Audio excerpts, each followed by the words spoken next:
అండి, welcome to Pranathi's blog. మా ఇంటి రుచులు.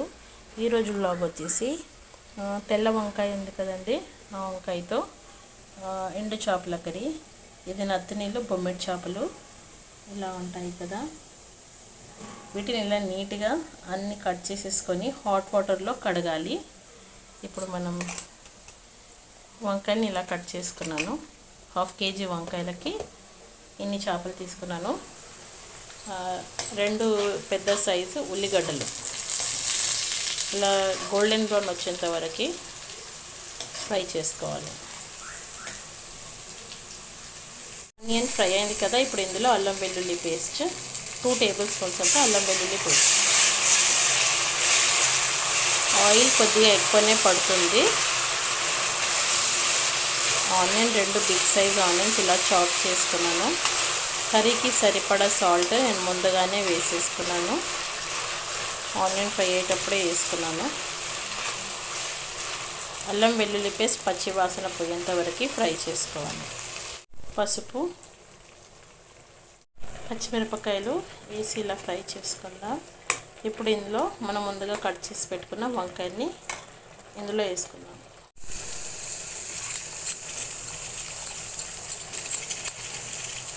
ఆనియన్ ఇలాగే గోల్డెన్ బ్రౌన్ వచ్చేంత వరకు ఫ్రై చేయాలండి, లేకపోతే తినేటప్పుడు అది పచ్చి పచ్చిగా అంటుతుంది.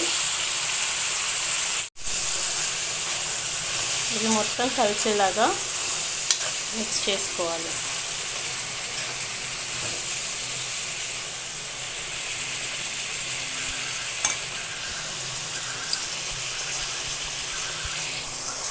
ఫ్రై అయింది కదండి, కారం వేసుకుందాము.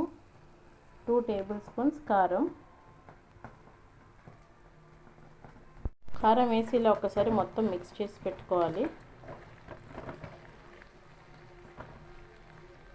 కారం వేసుకున్నాం కదా, ఉడికింది. ఇప్పుడు కొంచెం 3 చిన్న సైజ్ టమాటోస్ వేసుకోవాలి. ధనియా పౌడర్ 1 టేబుల్ స్పూన్. టమాటా వంకాయ ఉడకడానికి నేను ఒక 1/2 గ్లాస్ వాటర్ పోస్తున్నాను. చేపలు వేయకముందే వాటర్ పోసుకోవాలండి. మనం వేసిన వాటర్ మళ్ళీ మొత్తం ఉడికి దగ్గరికి అయ్యేంత వరకు ఉడికించుకోవాలి. ఇలా మిక్స్ చేసేసుకొని మూత పెట్టేద్దాం. వేడి నీళ్ళలో నీట్గా వాష్ చేసి పెట్టుకున్న ఎండు చేపల్ని, బొమ్మిడాలని, నత్తనీళ్ళని ఇప్పుడు ఆయిల్లో ఫ్రై చేసుకుందాం. కొద్దిగా ఆయిల్ వేసుకొని ఫ్రై చేసుకుందాం. మళ్ళీ ఆయిల్ వేస్ట్ కాకుండా ఈ ఆయిల్తోనే మనం కర్రీలో వేసుకోవాలి. చూసారు కదా, వీడియోలో చూపించిన విధంగా ఇలా నీట్గా వాష్ చేసుకొని కొద్దిగా ఆయిల్ వేసుకొని గ్యాస్ సిమ్ ఫ్లేమ్లోనే తగ్గించి ఫ్రై చేసుకోవాలి. మరీ ఎక్కువగా మార్చొద్దండి, ఈ విధంగా సరిపోతుంది.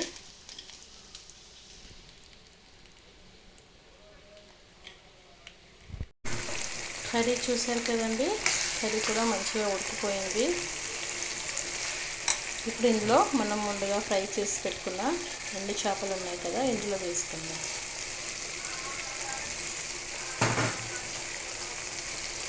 మొత్తం ఇలా ఒక మిక్స్ చేసుకొని ఒక 5 నిమిషాలు గ్యాస్ స్లో ఫ్లేమ్లోనే కుక్ చేసుకోవాలి.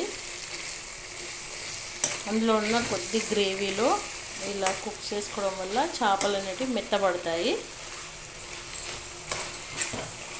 ఒక 5 మినిట్స్ ఇలా మొత్తం మిక్స్ చేసి మూత పెట్టేసుకోవాలి.